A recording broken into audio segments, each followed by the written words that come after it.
ਬਿਲਾਵਲ ਮਹਿਲਾ ਪੰਜਵਾਂ।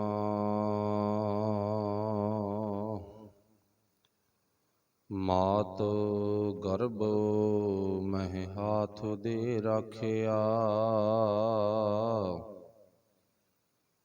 ਹਰ ਰਸ ਛੋੜ ਵਿਖਿਆ ਫਲ ਚਾਖਿਆ। ਮਾਤ ਗਰਭ ਮਹਿ ਹਾਥ ਦੇ ਰਾਖਿਆ। ਹਰ ਰਸ ਛੋੜ ਵਿਖਿਆ ਫਲ ਚਾਖਿਆ।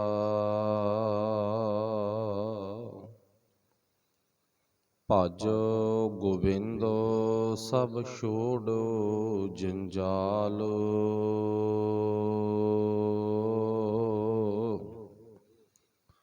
ਜਬ ਜਮ ਆਏ ਸੰਘਾਰੈ ਮੂੜੇ। ਤਬ ਬਿਨ ਸੋ ਜਾਏ ਬੇਹਾਲ। ਰਹਾਉ ਤਨ ਮਨ ਧਨ ਆਪਣਾ ਕਰ ਥਾਪਿਆ। ਕਰਨ ਹਾਰ ਇਕ ਨਿਮਖ ਨਾ ਜਾਪਿਆ।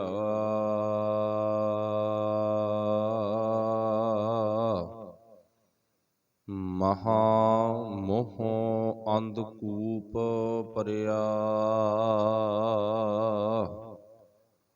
ਪਾਰ ਬ੍ਰਹਮ ਮਾਇਆ ਪਟਲ ਬਿਸਰਿਆ।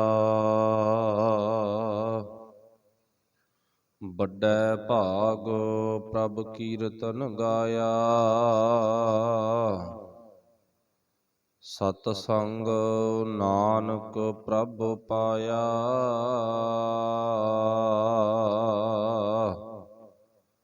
ਵੱਡੈ ਭਾਗ ਪ੍ਰਭ ਕੀਰਤਨ ਗਾਇਆ।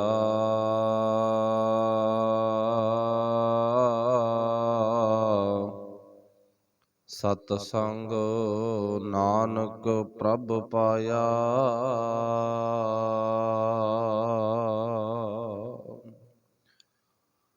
ਚਬਰ ਛਤਰ ਤਖਤ ਦੇ ਮਾਲਕ ਸਾਹਿਬ ਸ੍ਰੀ ਗੁਰੂ ਗ੍ਰੰਥ ਸਾਹਿਬ ਮਹਾਰਾਜ ਸੱਚੇ ਪਾਤਸ਼ਾਹ ਜੀ ਦੀ ਪਾਵਨ ਪਵਿੱਤਰ ਹਜ਼ੂਰੀ ਦੇ ਵਿੱਚ ਸੋ ਭਾਈਮਾਨ ਗੁਰੂ ਪਿਆਰਿਓ, ਆਪ ਸਾਰੇ ਹੀ ਸਤਿਕਾਰਯੋਗ ਧੰਨਤਾ ਦੇ ਯੋਗ ਹੋਂ। ਵੱਡੇ ਭਾਗ ਨੇ ਸਾਹਿਬਾਂ ਦੀ ਮੁਬਾਰਕ ਬਾਣੀ ਸੁਣਨ ਸਮਝਣ ਦਾ ਸੁਭਾਗ ਪ੍ਰਾਪਤ ਹੋਇਆ ਹੈ। ਆਓ ਗੁਰੂ ਕੀ ਪਾਵਨ ਬਾਣੀ ਨੂੰ ਆਪਾਂ ਵਿਚਾਰੀਏ। ਵਿਚਾਰ ਦੀ ਆਰੰਭਤਾ ਕਰਨ ਤੋਂ ਪਹਿਲਾਂ ਆਪਸ ਵਿੱਚ ਸਾਰਿਆਂ ਨੇ ਗੁਰਫਤਿਹ ਦੀ ਸਾਂਝ ਪਾਉਣੀ, ਪਿਆਰ ਵਿੱਚ ਭਿੱਜ ਕੇ ਬੋਲਣਾ ਜੀ। ਆਖਿਓ ਵਾਹਿਗੁਰੂ ਜੀ ਕਾ ਖਾਲਸਾ, ਵਾਹਿਗੁਰੂ ਜੀ ਕੀ ਫਤਿਹ। ਸਤਿਗੁਰੂ ਗੁਰੂ ਅਰਜਨ ਸਾਹਿਬ ਮਹਾਰਾਜ ਜੀ ਨੇ ਬਖਸ਼ਿਸ਼ ਕੀਤੀ ਹੈ, ਜੋ ਅੱਜ ਦਾ ਪਾਵਨ ਸ਼ਬਦ ਸਾਡੀ ਜ਼ਿੰਦਗੀ ਦੇ ਵਿੱਚ ਸਾਡੇ ਇਸ ਸਰੀਰਕ ਤਲ ਤੇ ਗੱਡੀ ਨੂੰ ਚਲਾਉਂਦਿਆਂ ਹੋਇਆਂ ਐਨਰਜੀ, ਜਿਹਨੂੰ ਆਪਾਂ ਖੁਰਾਕ ਦੇ ਰੂਪ ਵਿੱਚ ਕਹਿ ਸਕਦੇ ਹਾਂ, ਪਾਤਸ਼ਾਹ ਨੇ ਬਖਸ਼ਿਸ਼ ਕੀਤੀ ਹੈ ਵੀ ਗੱਡੀ ਜਿਹੜੀ ਸਰੀਰ ਗੱਡੀ ਆ, ਇਹ ਸੌਖੇ ਢੰਗ ਦੇ ਨਾਲ ਚੱਲੀ ਜਾਵੇ। ਤਾਂ ਪਾਤਸ਼ਾਹ ਜੀ ਦਾ ਆਪਾਂ ਆਪਣੇ ਵੱਲੋਂ ਧੰਨਵਾਦ ਕਰਦੇ ਹਾਂ, ਸ਼ੁਕਰ ਕਰਦੇ ਹਾਂ, ਜੋ ਏਡਾ ਵੱਡਾ ਮਹਾਨ ਸ਼ਬਦ ਦਾ, ਵਿਚਾਰ ਦਾ, ਗਿਆਨ ਦਾ ਖਜ਼ਾਨਾ ਸਾਡੀ ਝੋਲੀ ਵਿੱਚ ਪਾਇਆ, ਸਾਨੂੰ ਸੌਂਪਿਆ ਹੈ। ਅੱਜ ਦੇ ਇਸ ਪਾਵਨ ਸ਼ਬਦ ਦੀ ਜਿਹੜੀ ਵਿਚਾਰ ਹੈ, ਰਹਾਉ ਦਾ ਜੋ ਬੰਦ ਹੈ, ਰਹਾਉ ਦੇ ਬੰਦ ਵਿੱਚ ਪਾਤਸ਼ਾਹ ਨੇ ਜ਼ਿਕਰ ਕੀਤਾ, ਬਖਸ਼ਿਸ਼ ਕੀਤੀ ਹੈ, ਭਜ ਗੋਬਿੰਦ ਸਭ ਛੋੜ ਜੰਜਾਲ। ਪਾਤਸ਼ਾਹ ਜੀ ਨੇ ਜੋ ਜ਼ਿਕਰ ਕੀਤਾ, ਇਹਦੀ ਸ਼ਾਇਦ ਜਦੋਂ ਆਪਾਂ ਅਰਥ ਕਰਾਂਗੇ, ਸਮਝਾਂਗੇ ਤਾਂ ਸੌਖਾ ਹੀ ਸਮਝ ਆ ਜਾਊ। ਤੁਹਾਨੂੰ ਪਤਾ ਵੀ ਹੋਣਾ ਵੀ ਇਹਦਾ ਅਰਥ ਕੀ ਬਣ ਗਿਆ। ਭਜ ਗੋਬਿੰਦ ਸਭ ਛੋੜ ਜੰਜਾਲ। ਭਜ ਗੋਬਿੰਦ ਤੋਂ ਭਾਵ ਕੀ ਹੈ ਵੀ ਤੂੰ ਉਸ ਅਕਾਲ ਪੁਰਖ ਵਾਹਿਗੁਰੂ ਜੀ ਦੀ ਕਿਰਪਾ ਸਦਕਾ, ਉਸ ਪਰਮਾਤਮਾ ਮਾਲਕ ਜੀ ਦੀ ਕਿਰਪਾ ਸਦਕਾ ਉਹ ਪਰਮਾਤਮਾ ਦਾ ਨਾਮ ਜਪਣ ਦਾ ਆਹਰ ਕਰ, ਭਜਨ ਕਰ, ਉਹ ਪਰਮਾਤਮਾ ਨੂੰ ਯਾਦ ਕਰ। ਭਜ ਗੋਬਿੰਦ। ਅੱਗੇ ਲਿਖਿਆ ਛੋੜ ਜੰਜਾਲ, ਜੰਜਾਲ ਛੱਡ ਦੇ। ਉਦਾਹਰਣ ਵੀ ਜਿਵੇਂ ਆਪਾਂ ਜੰਜਾਲ ਤੋਂ ਭਾਵ ਹੈ ਵੀ ਬਰੀਕ ਬਰੀਕ ਤੰਦਾਂ, ਜਿਹਨੂੰ ਆਪਾਂ ਆਮ ਤੌਰ ਤੇ ਜਾਲ ਵੀ ਕਹਿ ਦਿੰਦੇ ਆ। ਵੀ ਸ਼ਿਕਾਰੀ ਕਿਸੇ ਜਾਨਵਰ ਨੂੰ, ਪੰਛੀ ਨੂੰ ਪਕੜਨ ਦੇ ਲਈ ਜਾਲ ਦੀ ਵਰਤੋਂ ਕਰਦਾ, ਤਾਂ ਉਹ ਜਾਲ ਦੇ ਵਿੱਚ, ਜੰਜਾਲ ਦੇ ਵਿੱਚ ਪਸ਼ੂ ਪੰਛੀ ਨੂੰ ਫਸਾ ਲੈਂਦਾ। ਇਵੇਂ ਜਿਵੇਂ ਦੁਨੀਆ ਦੇ ਵਿੱਚ ਇੱਕ ਵਿਸ਼ੇ ਵਿਕਾਰਾਂ ਦਾ, ਮੋਹ ਦੀਆਂ ਤੰਦਾਂ ਤੇ ਵਿਸ਼ੇ ਵਿਕਾਰਾਂ ਦੀਆਂ ਤੰਦਾਂ, ਉਹ ਸਾਡੀ ਜ਼ਿੰਦਗੀ 'ਚ ਸਾਨੂੰ ਬਰਬਾਦ ਕਰਨ ਦੇ ਲਈ, ਹੁਣ ਜਾਲ 'ਚ ਅੜੇ ਹੋਏ ਪੰਛੀ ਨੂੰ ਸ਼ਾਇਦ ਮੁਆਫੀ ਤਾਂ ਮਿਲ ਨਹੀਂ ਸਕਦੀ।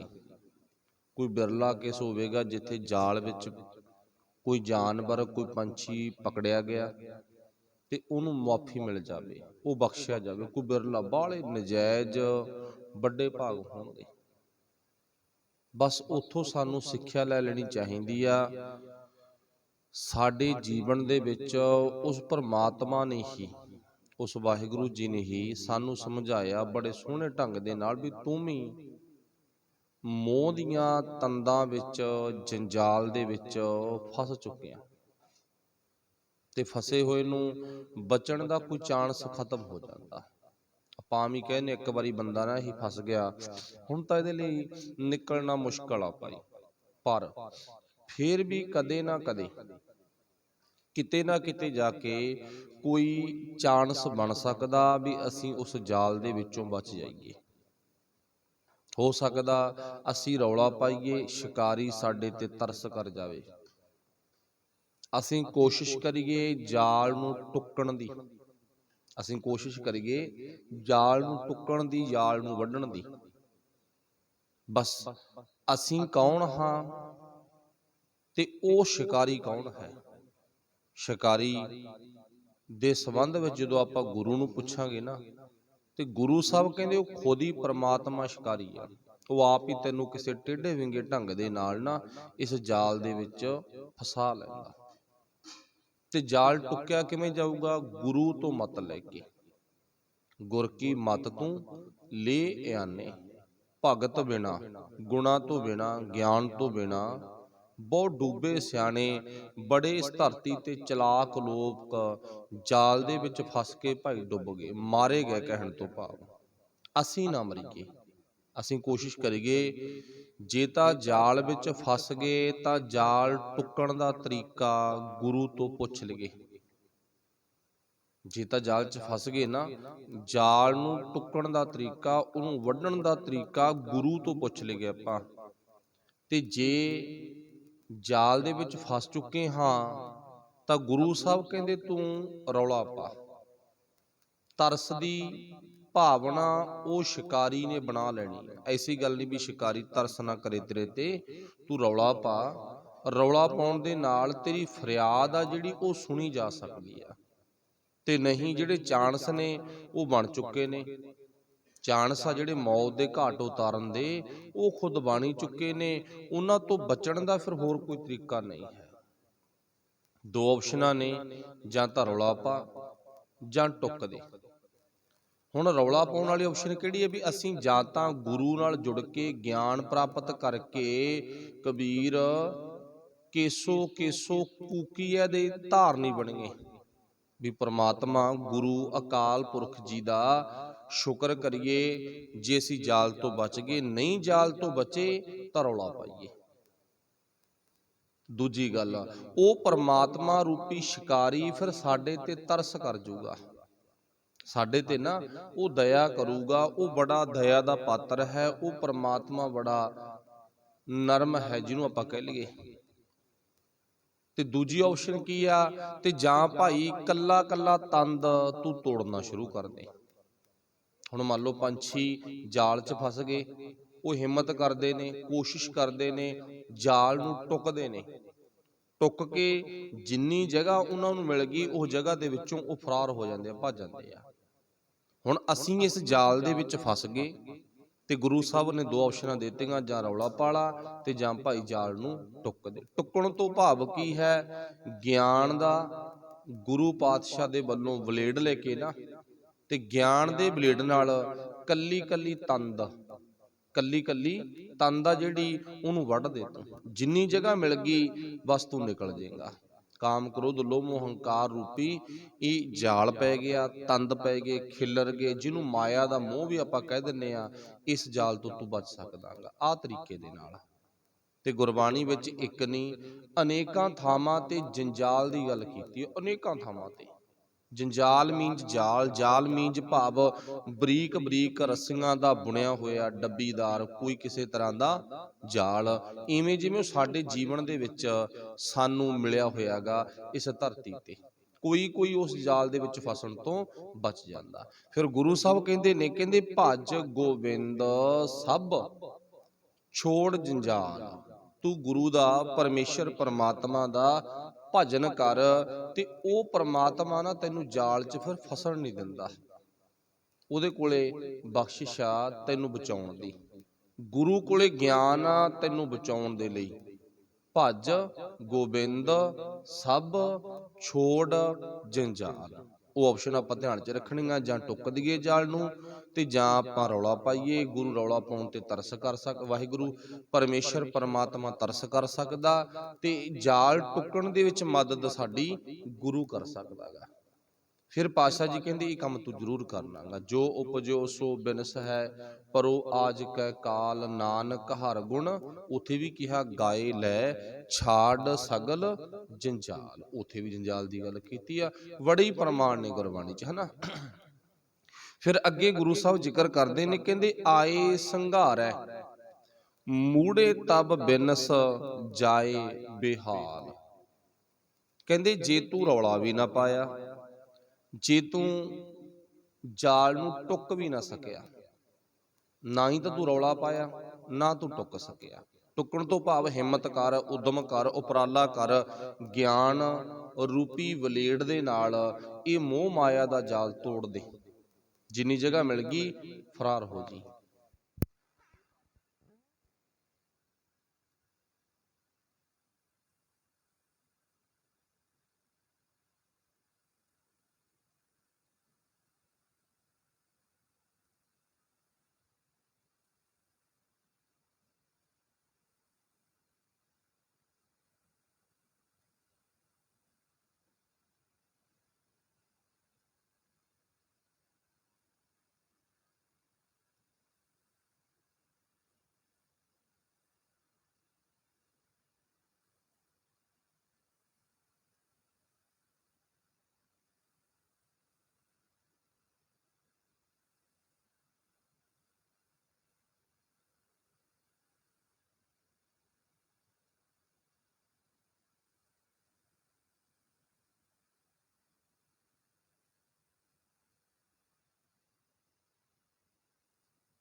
ਦੇਖੋ ਮੌਤ ਦਾ ਅਰਥ ਕੀ ਹੈਗਾ, ਮੌਤ ਨੂੰ ਬਣਾਉਣ ਵਾਲਾ ਵੀ ਪਰਮਾਤਮਾ, ਖੁਦ ਮੌਤ ਦਾ ਅਰਥ ਆਪਾਂ ਰੱਬ ਵੀ ਕਰ ਸਕਦੇ ਆ। ਮੌਤ ਦਾ ਅਰਥ ਪਰਮਾਤਮਾ। ਕਾਲ ਜਬ ਜਮ ਆਏ ਸੰਘਾਰੈ, ਮੂੜੇ ਤਬ ਤਨ ਬਿਨਸ ਜਾਏ ਬੇਹਾਲ। ਕਹਿੰਦੇ ਫਿਰ ਮੂੜੇ ਮਨੁੱਖ, ਐ ਮੂਰਖ ਮਨੁੱਖ, ਤੇਰੀ ਜ਼ਿੰਦਗੀ ਉਸ ਜਾਲ ਵਿੱਚ ਫਸ ਕੇ ਨਾ ਬਰਬਾਦ ਹੋ ਜਾਊਗੀ, ਖਤਮ ਹੋ ਜਾਊਗੀ। ਉਹ ਤੂੰ ਦੇਖ ਲਾ ਹੁਣ ਉਹ ਜਾਲ ਦੇ ਵਿੱਚ ਤੂੰ ਫਸ ਗਿਆਗਾ, ਬਚਣਾ ਜਾਂ ਨਹੀਂ ਬਚਣਾ। ਚਲੋ ਸਾਰਿਆਂ ਦੀ ਭਾਵਨਾ ਹੁੰਦੀ ਆ ਵੀ ਜਾਲ ਤੋਂ ਆਪਾਂ ਬਚ ਜਾਈਏ, ਸਭ ਦੀ ਭਾਵਨਾ ਵੀ ਜਾਲ 'ਚ ਨਾ ਫਸ ਗਏ। ਆਪਾਂ ਆਮ ਹੀ ਕਹਿ ਦਿੰਦੇ ਆ ਠੱਗਾਂ ਦੇ ਜਾਲ 'ਚ ਨਾ ਫਸ ਜਿਓ ਭਾਈ, ਲੁਟੇਰਿਆਂ ਦੇ ਜਾਲ 'ਚ ਨਾ ਫਸ ਜਿਓ। ਆਪਾਂ ਆਮ ਹੀ ਕਹਿ ਦਿੰਦੇ, ਗੱਲਾਂ ਘਰਾਂ 'ਚ ਚੱਲਦੀਆਂ ਨੇ। ਜਾਲ ਦੇ ਵਿੱਚ ਕੋਈ ਵੀ ਫਸਣਾ ਨਹੀਂ ਚਾਹੁੰਦਾ, ਪਰ ਫਿਰ ਵੀ ਅਸੀਂ ਕਦੇ ਨਾ ਕਦੇ ਆਪਣੀ ਗਲਤੀ ਕਰਕੇ, ਦੇਖੋ ਸਾਡੀ ਸਾਰਿਆਂ ਦੀ ਭਾਵਨਾ ਵੀ ਅਸੀਂ ਜਾਲ 'ਚ ਨਹੀਂ ਫਸਣਾ, ਪਰ ਸਾਡੀ ਗਲਤੀ ਕਰਕੇ ਅਸੀਂ ਫੇਰ ਵੀ ਜਾਲ ਦੇ ਵਿੱਚ ਫਸ ਜਾਂਦੇ ਹਾਂ। ਤੇ ਗੁਰੂ ਸਾਹਿਬ ਕਹਿੰਦੇ ਦੇਖ ਲਾ, ਜਾਲ 'ਚ ਤੂੰ ਫਸ ਗਿਆ, ਇਹ ਤੋਂ ਬਚਣ ਦੇ ਤਰੀਕੇ ਉਹ ਆਪਾਂ ਸੁਣ ਲਏ। ਤੇ ਜੇ ਤੂੰ ਬੋਲੇਗਾ ਨਹੀਂ ਫਿਰ ਤੂੰ ਮਾਰਿਆ ਜਾਵੇਂਗਾ, ਖਤਮ ਹੋ ਜਾਏਗਾ। ਤੈਨੂੰ ਸ਼ਿਕਾਰੀ ਨੇ ਬਸ ਗਲ ਤੋਂ ਫੜ ਕੇ ਨਾ, ਧੌਣ ਤੋਂ ਫੜ ਕੇ ਖਤਮ ਕਰ ਦੇਣਾਗਾ। ਕਹਿੰਦੇ ਨਾ ਇੱਕ ਵਾਰ ਇੱਕ ਤੋਤਿਆਂ ਦਾ ਝੁੰਡ ਆ, ਤੁਸੀਂ ਬੜੇ ਵਾਰੀ ਇਹ ਕਹਾਣੀ ਸੁਣੀ ਹੋਣੀ ਆ।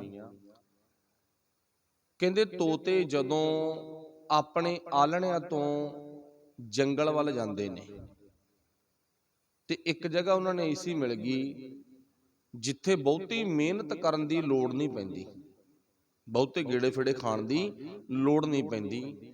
ਦਾਣੇ ਹੁੰਦੇ ਨੇ, ਉਹ ਦਾਣਿਆਂ ਦੇ ਲਾਲਚ ਵਿੱਚ, ਦਾਣਿਆਂ ਦੇ ਲਾਲਚ 'ਚ, ਰਸ 'ਚ, ਇਸ ਰਸ ਨੂੰ ਪੂਰਾ ਕਰਨ ਦੇ ਲਈ ਆਪਣਾ ਪੂਰੇ ਦਾ ਪੂਰਾ ਗਰੁੱਪ, ਜਿੰਨਾ ਵੀ ਤੋਤਿਆਂ ਦਾ ਝੁੰਡ ਹੁੰਦਾ, ਗਰੁੱਪ ਹੁੰਦਾ, ਉਹ ਦਾਣਿਆਂ ਤੇ ਲਿਜਾ ਕੇ ਬਹਿ ਜਾਂਦੇ ਨੇ। ਸ਼ਿਕਾਰੀ ਦਾ ਹੁਣ ਜਾਲ ਲੱਗਿਆ ਹੁੰਦਾ ਗਾ। ਸ਼ਿਕਾਰੀ ਜਦੋਂ ਜਾਲ ਆਪਣਾ ਪਾਉਂਦਾ, ਤਣਦਾ ਹੈ, ਤਾਂ ਰੋਜ਼ਾਨਾ 2-2, 4-4, 5-5, 7-7 ਤੋਤੇ ਘਟਣੇ ਸ਼ੁਰੂ ਹੋ ਗਏ। ਕੁਝ ਉੱਡ ਜਾਂਦੇ ਨੇ, ਕੁਝ ਮਾਰੇ ਜਾਂਦੇ ਨੇ, ਫਸ ਜਾਂਦੇ ਨੇ। ਹੁਣ ਦੇਖੋ ਉਹਨਾਂ ਤੋਤਿਆਂ ਨੇ ਆਪਸ ਵਿੱਚ ਇੱਕ ਰਾਏ ਕੀਤੀ, ਮੀਟਿੰਗ ਕੀਤੀ। ਆਪਣੇ ਬਜ਼ੁਰਗ ਤੋਤੇ ਕੋਲੇ ਇਹ ਗੱਲ ਕਹੀ ਵੀ ਅਸੀਂ ਰੋਜ਼ ਚੋਗਾ ਚੁਗਣ ਜਾਂਦੇ ਆ, ਚੋਗਾ ਸਾਨੂੰ ਇੱਕ ਜਗ੍ਹਾ ਤੇ ਵਧੀਆ ਮਿਲ ਜਾਂਦਾ ਗਾ, ਚੋਗਾ ਵਧੀਆ ਮਿਲ ਜਾਂਦਾ ਗਾ, ਤੇ ਉਸ ਤੋਂ ਬਾਅਦ ਕੀ ਹੁੰਦਾ ਪਤਾ ਨਹੀਂ ਸਾਨੂੰ ਲੱਗਦਾ ਗਾ, ਕਦੋਂ ਸਾਡੇ ਤੇ ਜਾਲ ਪੈ ਜਾਂਦਾ। ਕੁਝ ਅਸੀਂ ਬਚ ਜਾਂਦੇ, ਜਿੰਨੇ ਕਿ ਤੇਰੇ ਕੋਲੇ ਬੈਠੇ ਆ ਇੰਨੇ ਕੁ ਬਚ ਗਏ, ਤੇ ਕੁਝ ਸਾਡੇ ਤੋਤੇ ਭਰਾ ਨਾ ਜਾਲ ਦੇ ਵਿੱਚ ਥੋੜੇ ਥੋੜੇ ਕਰਕੇ ਰੋਜ਼ ਫਸ ਜਾਂਦੇ ਨੇ ਤੇ ਰੋਜ਼ ਮਰ ਰਹੇ ਨੇ, ਰੋਜ਼ ਖਤਮ ਹੋ ਰਹੇ ਨੇ, ਸਾਨੂੰ ਹੱਲ ਦੱਸ। ਜਿਹੜਾ ਬਜ਼ੁਰਗ ਤੋਤਾ ਸੀ ਨਾ, ਉਹਨਾਂ ਦੀ ਇਦਾਂ ਦੀ ਗੱਲ ਸੁਣ ਕੇ ਹੱਸ ਪਿਆ। ਉਹ ਕਹਿੰਦਾ ਜੇ ਤੁਸੀਂ ਆਪਣੇ ਵੱਲੋਂ ਹਿੰਮਤ ਨਹੀਂ ਕਰੋਗੇ ਆਸੇ-ਪਾਸੇ ਜਾਣ ਦੀ, ਕੱਲੇ ਹੋ ਕੇ ਨਜਿੱਠਣ ਦੀ ਹਿੰਮਤ ਨਾ ਕਰੋਗੇ, ਲਾਲਚ ਵਿੱਚ ਭਿੱਜ ਕੇ ਤੇ ਉਸੇ ਥਾਂ ਤੇ ਇੱਕ ਥਾਂ ਤੇ ਜਾਂਦੇ ਰਹੋਗੇ, ਉਹ ਰਾਜ ਨੂੰ ਨਾ ਸਮਝਿਆ ਵੀ ਜਿੱਥੇ ਅਸੀਂ ਜਾ ਰਹੇ ਹਾਂ ਇੱਥੇ ਦਾਣੇ ਕਿੱਥੋਂ ਆਉਂਦੇ ਨੇ, ਇਸ ਰਾਜ ਨੂੰ ਤੁਸੀਂ ਨਾ ਸਮਝਿਆ ਤੇ ਤੁਸੀਂ ਐਂ ਮਰਦੇ ਰਹੋਗੇ। ਮਰਦੇ ਮਰਦੇ ਇੱਕ ਦਿਨ ਤੁਹਾਡੀ ਜਿਹੜੀ ਕੌਮ ਆ, ਤੁਹਾਡਾ ਜਿਹੜਾ ਪੂਰਾ ਤੋਤਿਆਂ ਦਾ ਗਰੁੱਪ ਆਗਾ, ਇਹ ਸਾਰਾ ਖਤਮ ਹੋ ਜਾਊਗਾ। ਸ਼ਿਕਾਰੀ ਨੇ ਆਪਣਾ ਕੰਮ ਕਰਦੇ ਰਹਿਣਾ ਤੇ ਤੁਸੀਂ ਉਸ ਲਾਲਚ ਵਿੱਚ ਫਸ ਕੇ ਮਰਦੇ ਰਹੋਗੇ। ਜਦੋਂ ਇਦਾਂ ਦੀ ਗੱਲ ਨਾ, ਗਿਆਨ ਦੀ ਗੱਲ ਵੱਡੇ ਤੋਤੇ ਨੇ, ਬਜ਼ੁਰਗ ਤੋਤੇ ਨੇ ਆਪਣੇ ਸਾਰੇ ਤੋਤੇ ਭਰਾਵਾਂ ਨੂੰ ਸਮਝਾਈ, ਉਹ ਸਾਰੇ ਇੱਕਦਮ ਬੋਲ ਪਏ। ਕਹਿੰਦੇ ਫਿਰ ਹੁਣ ਕੋਈ ਹੱਲ ਕਰੋ। ਜਦੋਂ ਉਹਨਾਂ ਨੇ ਕਿਹਾ ਨਾ ਵੀ ਕੋਈ ਹੱਲ ਕਰੋ, ਉਹ ਕਹਿੰਦਾ ਚਲੋ ਮੈਂ ਹੱਲ ਕਰ ਦਿੰਨਾਗਾ। ਹੁਣ ਉੱਥੇ ਤੋਤਾ ਕਹਿੰਦਾ ਵੀ ਜੇ ਮੈਂ ਤੁਹਾਨੂੰ ਉਦਾਂ ਦੱਸਿਆ ਸ਼ਾਇਦ ਤੁਸੀਂ ਭੁੱਲ ਜਾਵੋਗੇ, ਮੈਂ ਤੁਹਾਨੂੰ ਨਾ ਇੱਕ ਪਰਚੀ ਤੇ ਲਿਖ ਕੇ ਦੇ ਦਿੰਨਾਗਾ, ਤੇ ਤੁਸੀਂ ਉਹ ਜਦੋਂ ਵੀ ਚੋਗਾ ਚੁਗਣ ਜਾਣਾ ਨਾ, ਉਹ ਪਰਚੀ ਨੂੰ ਪੜ੍ਹ ਲਿਆ ਕਰੋ। ਇੰਨਾ ਕੰਮ ਤੁਸੀਂ ਰੋਜ਼ ਕਰਨਾ, ਪਰਚੀ ਰੋਜ਼ ਪੜ੍ਹਨੀ ਆ ਤੇ ਉਹਦੇ ਤੇ ਅਮਲ ਵੀ ਕਰਨਾ। ਉਹ ਕਹਿੰਦੇ ਠੀਕ ਆ। ਉਹ ਬਜ਼ੁਰਗ ਤੋਤੇ ਨੇ ਆਪਣੇ ਵੱਲੋਂ ਇੱਕ ਪਰਚੀ ਦੇਤੀ, ਇੱਕ ਲੈਟਰ ਦੇਤਾ। ਉਹਦੇ ਤੇ ਲਿਖਿਆ ਕੀ ਆ, ਸ਼ਿਕਾਰੀ ਆਏਗਾ, ਚੋਗਾ ਪਾਏਗਾ, ਸਾਨੂੰ ਜਾਲ 'ਚ ਫਸਾਏਗਾ। ਸ਼ਿਕਾਰੀ ਦੇ ਚੋਗੇ ਨੂੰ ਲੈਣ ਦੇ ਲਈ ਮਤ ਜਾਣਾ, ਮਤ ਜਾਣਾ, ਮਤ ਜਾਣਾ, ਜਾਣਾ ਨਹੀਂ ਉਧਰ। ਹੁਣ ਆ 2-4 ਅੱਖਰ, 5-7 ਅੱਖਰ ਲਿਖ ਕੇ ਤੋਤੇ ਨੇ ਆਪਣੇ ਤੋਤੇ ਭਰਾਵਾਂ ਨੂੰ, ਬੱਚਿਆਂ ਨੂੰ ਲਾ ਲਓ, ਦੇਤਾ। ਉਹ ਕਹਿੰਦਾ ਹੁਣ ਤੁਹਾਡਾ ਇਲਾਜ ਹੋ ਗਿਆ, ਤੇ ਜਦੋਂ ਤੁਸੀਂ ਚੋਗਾ ਚੁਗਣ ਦੇ ਲਈ ਨਿਕਲਣਾ ਨਾ, ਤੇ ਇਹ ਪਰਚੀ ਸਾਰਿਆਂ ਨੇ ਵੇਖਣੀ ਆ। ਤੇ ਇਹਨੂੰ ਪਰਚੀ ਨੂੰ ਪੜ੍ਹ ਕੇ ਤੇ ਅਮਲ ਵੀ ਕਰਨਾ। ਉਹ ਕਹਿੰਦੇ ਠੀਕ ਆ ਜੀ। ਤੇ ਹੁਣ ਹੋਇਆ ਕੀ, ਹੁਣ ਉਹਨਾਂ ਤੋਤਿਆਂ ਨੇ ਪਰਚੀ ਪੜ੍ਹਨੀ ਸ਼ੁਰੂ ਕਰਤੀ।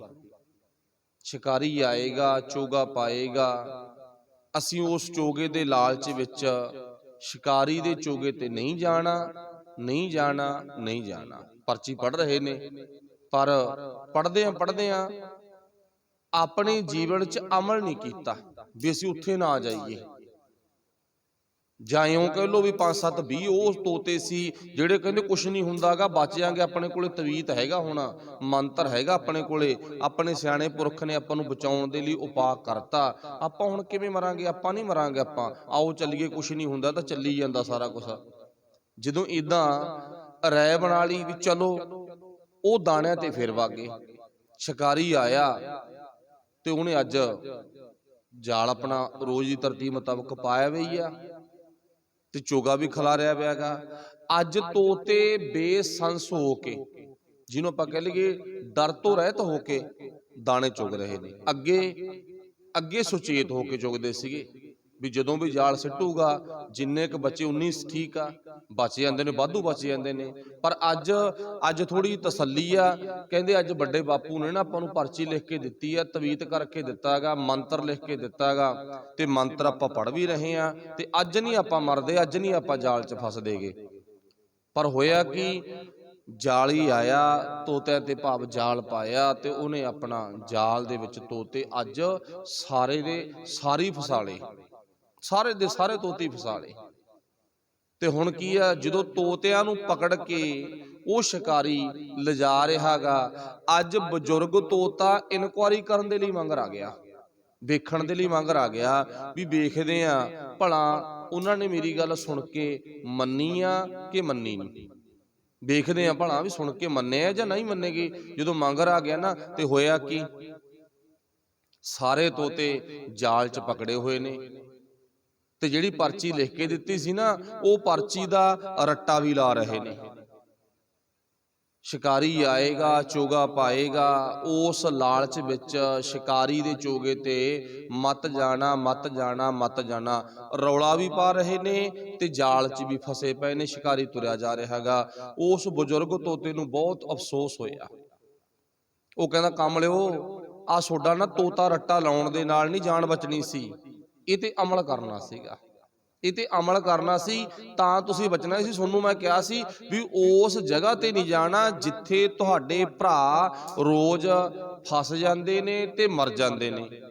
ਤੁਸੀਂ ਤਾਂ ਅੱਜ ਸਾਰੇ ਹੀ ਫਸ ਗਏ, ਤੁਸੀਂ ਤਾਂ ਅੱਜ ਸਾਰੇ ਹੀ ਫਸ ਗਏ। ਪਰ ਆ ਰੱਟਾ ਲਾਉਣ ਦੇ ਨਾਲ ਕੁਛ ਨਹੀਂ ਬਣਨਾ, ਤੁਸੀਂ ਅਮਲ ਕਰਨਾ ਸੀ, ਅਮਲ ਕਰਨਾ ਸੀ, ਭਾਵ ਗੱਲ ਨੂੰ ਸਮਝਣਾ ਸੀਗਾ। ਚਲੋ, ਕਹਿਣ ਤੋਂ ਮੁਰਾਦ ਵੀ ਇਹ ਕਹਾਣੀ ਤੋਤਿਆਂ ਵਾਲੀ ਸਾਡੇ ਤੇ ਢੁਕਦੀ ਆ। ਤੋਤਿਆਂ ਵਾਲੀ ਕਹਾਣੀ ਨਾ ਸਾਡੇ ਤੇ ਢੁਕਦੀ ਆ। ਇਹ ਕਿਸੇ ਇਹ ਨਹੀਂਗਾ ਵੀ ਹੋਰ ਨੂੰ ਗੱਲ ਕਹੀ ਆ ਜਾਂ ਤੋਤਿਆਂ ਨੂੰ ਗੱਲ ਕਹੀ ਆ। ਪੰਛੀਆਂ ਨੂੰ ਕੀ ਉਪਦੇਸ਼ ਆ, ਪਸ਼ੂਆਂ ਨੂੰ ਕੀ ਉਪਦੇਸ਼ ਆ, ਗੁਰੂ ਦਾ ਗਿਆਨ ਉਹਨਾਂ ਲਈ ਕੀ ਆ, ਕੁਛ ਵੀ ਨਹੀਂ ਹੈ। ਇੱਥੇ ਪੰਛੀ ਆ ਜੇ, ਉਹ ਗੁਰੂ ਗ੍ਰੰਥ ਸਾਹਿਬ ਉੱਤੇ ਜਾ ਕੇ ਬੈਠ ਸਕਦਾ ਗਾ, ਪਸ਼ੂ ਆ ਜੇ ਉਹ ਟੱਕਰਾਂ ਵੀ ਮਾਰ ਸਕਦਾ ਗਾ, ਉਹਨਾਂ ਨੂੰ ਉਸ ਉਪਦੇਸ਼ ਨਾਲ, ਗਿਆਨ ਦੇ ਨਾਲ ਕੋਈ ਮਤਲਬ ਨਹੀਂ। ਪਰ ਉਹ ਗੱਲ ਕਿੱਥੇ ਢੁਕਦੀ ਆ, ਸਾਡੇ ਤੇ। ਤਾਈਓ ਸਾਡੇ ਸਮਾਜ ਵਿੱਚ ਗੱਲ ਪ੍ਰਚਲਿਤ ਆ ਵੀ ਤੋਤਾ ਤੇ ਤੋਤੇ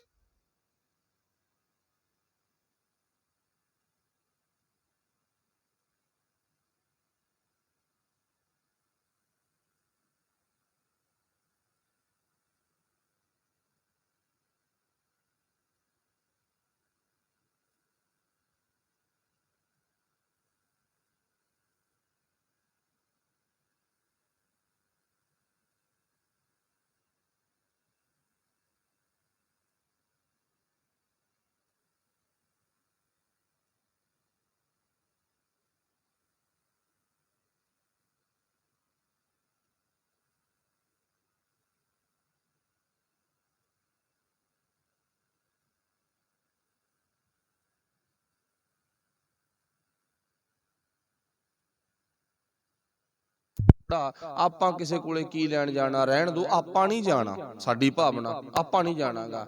ਤੇ ਹੁਣ ਉਹ ਪਰਚੀ ਕਿਹੜੀ ਆ? ਉਹ ਪਰਚੀ ਅਗਲੇ ਨੇ ਪਹਿਲੇ ਹੀ ਨਾ, ਚਾਹੇ ਕੋਈ ਧਰਮਸ਼ਾਲਾ, ਚਾਹੇ ਕੋਈ ਡੇਰਾ, ਚਾਹੇ ਕੋਈ ਮਾਠਾ, ਚਾਹੇ ਕੋਈ ਮੰਦਰ ਆ, ਚਾਹੇ ਕੋਈ ਕੁਛ ਵੀ ਆ, ਉੱਥੇ ਪਹਿਲੀ ਆ ਵੱਡੀ ਪਰਚੀ ਗੁਰੂ ਗ੍ਰੰਥ ਸਾਹਿਬ ਦੀ ਪਰਚੀ ਲਿਜਾ ਕੇ ਰੱਖ ਲਈ ਵੀ ਆ ਜਿਹੜੇ ਤੋਤੇ ਆ ਨਾ, ਆ ਸਿੱਖ ਤੋਤੇ ਨੇ, ਐਂ ਫਸਣਗੇ, ਇਹਦਾ ਕਰਕੇ ਊਂ ਨਹੀਂ ਫਸਦੇ। ਅਸੀਂ ਉਹ ਪਰਚੀ ਨੂੰ ਸਮਝਿਆ ਨੀਗਾ, ਨਾ ਮੰਨਿਆ, ਨਾ ਉਹ ਤੇ ਅਮਲ ਕੀਤਾ, ਤੇ ਅਸੀਂ ਭਾਈ ਜਾ ਕੇ ਫਸ ਗਏ। ਹੁਣ ਕਹਾਣੀ ਤਾਂ ਸਾਡੀ ਆ, ਤੇ ਗੁਰੂ ਸਾਹਿਬ ਨੇ ਇੱਥੇ ਸਾਨੂੰ ਕਹਿ ਦਿੱਤਾ, ਜਾਲ 'ਚ ਤੂੰ ਫਸ ਗਿਆ, ਤੇ ਜਾਲ 'ਚੋਂ ਨਿਕਲਣ ਦੇ ਤਰੀਕੇ ਦੋ ਨੇ। ਜਾਲ 'ਚ ਨਾ ਫਸਣ ਦਾ ਤਰੀਕਾ ਪਹਿਲਾਂ ਸਮਝਿਆ, ਫਸੇਗਾ ਨਹੀਂ। ਫਸ ਗਿਆ, ਤਰੀਕੇ ਦੋ ਨੇ, ਜਾਂ ਤਾਂ ਟੁੱਕ ਦੇ ਜਾਂ ਰੌਲਾ ਪਾ ਲਾ। ਰੌਲਾ ਪਾਉਣ ਤੋਂ ਭਾਵ ਤੇਰੇ ਤੇ ਤੇਰਾ ਸ਼ਿਕਾਰੀ ਤਰਸ ਕਰ ਸਕਦਾ, ਟੁੱਕਣ ਤੋਂ ਭਾਵ ਤੂੰ ਆਪਣੀ ਹੁਸ਼ਿਆਰੀ ਨਿਕਲ ਸਕਦਾ। ਗੁਰੂ ਨੇ ਗਿਆਨ ਦਾ ਬਲੇਡ ਦੇਤਾ ਵੀ ਇਹਦੇ ਨਾਲ ਵੱਢ ਦੇ ਜਾਲ ਨੂੰ। ਸਾਥੋਂ ਵੱਢਿਆ ਵੀ ਨਹੀਂ ਗਿਆ, ਤੇ ਸਾਥੋਂ ਰੌਲਾ ਵੀ ਨਹੀਂ ਪਿਆ, ਤੇ ਸਾਥੋਂ ਗੁਰੂ ਤੋਂ ਮੱਤ ਲੈ ਕੇ ਉਹ ਜਾਲ ਵਿੱਚ ਨਾ ਫਸਣ ਦੇ ਲਈ ਸਾਡੇ ਕੋਲੇ ਤਰੀਕਾ ਵੀ ਨਹੀਂ ਆਇਆ। ਤਿੰਨੇ ਕੰਮ ਹੀ ਅਸੀਂ ਕਰ ਗਏ, ਬਿਰਲਿਆਂ ਨੂੰ ਛੱਡ ਕੇ। ਉਹ ਬਜ਼ੁਰਗ ਤੋਤਾ, ਇੱਥੇ ਬਜ਼ੁਰਗ ਤੋਂ ਭਾਵ ਕੀ ਆ? ਕੋਈ ਉਮਰ ਕਰਕੇ ਚੜ੍ਹਦੀ ਉਮਰ ਜਵਾਨੀ 'ਚ ਵੀ ਹੋ ਸਕਦਾ, ਕੋਈ ਬੱਚਾ ਵੀ ਹੋ ਸਕਦਾ, ਤੇ ਕੋਈ ਨਾ ਕੋਈ ਵੱਡੀ ਉਮਰ ਦਾ ਵੀ ਹੋ ਸਕਦਾ। ਬਜ਼ੁਰਗ ਤੋਤੇ ਤੋਂ ਭਾਵ ਕੀ ਆ? ਸਿਆਣਾ ਬੰਦਾ। ਤੇ ਸਿਆਣਾ ਬੰਦਾ ਉਹ ਬਚ ਗਿਆ, ਉਹ ਗੁਰੂ ਗਿਆਨ ਦੀ ਪਰਚੀ ਆਪਣੇ ਕੋਲੇ ਸਾਂਭੀ ਬੈਠਾ, ਰੋਜ਼ ਪੜ੍ਹਦਾ, ਰੋਜ਼ ਅਮਲ ਕਰਦਾ, ਰੋਜ਼ ਬਚ ਜਾਂਦਾ। ਉਹ ਭੁੱਖਾ ਥੋੜੀ ਮਰਦਾਗਾ, ਉਹ ਰੋਜ਼ ਬਚ ਜਾਂਦਾ। ਉਹ ਰੌਲਾ ਵੀ ਪਾ ਰਿਹਾ, ਉਹ ਤੁਸੀਂ ਨਾ ਕਿਤੇ ਫਸ ਜਿਓ, ਉਹ ਰੌਲਾ ਵੀ ਪਾ ਰਿਹਾ ਹੈਗਾ, ਪਰ ਨਾ ਅਸੀਂ ਉਹ ਬਜ਼ੁਰਗ ਵੀਰ ਦੀ ਗੱਲ ਤੇ ਅਸਰ ਕੀਤਾ ਗਾ, ਬਜ਼ੁਰਗ ਦਾਨੇ ਪੁਰਖ ਸਿਆਣੇ ਪੁਰਖ ਦੀ ਗੱਲ ਤੇ ਅਸਰ ਨਹੀਂ ਕੀਤਾ ਗਾ। ਫਿਰ ਗੁਰੂ ਸਾਹਿਬ ਕਹਿੰਦੇ ਹਾਲ ਕੀ ਹੋਣਾ? ਉਹ ਆਪਾਂ ਹਾਲ ਤੁਸੀਂ ਪਹਿਲਾਂ ਵੀ ਸੁਣ ਲਿਆ, ਦੁਬਾਰਾ ਫਿਰ ਪੰਗਤੀ ਆਪਾਂ ਰਿਪੀਟ ਕਰਨੀ। ਜਬ ਜਮ ਆਏ, ਜਦੋਂ ਜਮ ਰੂਪੀ ਸ਼ਿਕਾਰੀ ਆਇਆ, ਜਬ ਜਮ ਆਏ, ਫਿਰ ਅੱਗੇ ਕੀ ਕੀਤਾਗਾ? ਸੰਘਾਰੈ ਮੂੜੇ, ਉਹਨੇ ਤੈਨੂੰ ਖਤਮ ਕਰ ਦੇਣਾ। ਉਹਨੇ ਤੈਨੂੰ ਕੀ ਕਰਨਾਗਾ? ਖਤਮ ਕਰਨਾ, ਬਰਬਾਦ ਕਰਨਾਗਾ। ਜਬ ਜਮ ਆਏ ਸੰਘਾਰੈ ਮੂੜੇ, ਤਬ ਬਿਨਸ ਜਾਏਗਾ। ਤਬ ਉਸ ਟਾਈਮ ਤੇ ਤੇਰਾ ਤਨ, ਸਾਡਾ ਸਰੀਰ ਬਿਨਸ ਜਾਏਗਾ, ਖਤਮ ਹੋ ਜਾਊਗਾ। ਜੰਜਾਲ, ਇਹ ਜੰਜਾਲ ਦੇ ਵਿੱਚੋਂ ਤੂੰ ਨਿਕਲਣ ਦਾ ਯਤਨ ਕਰ ਭਾਈ।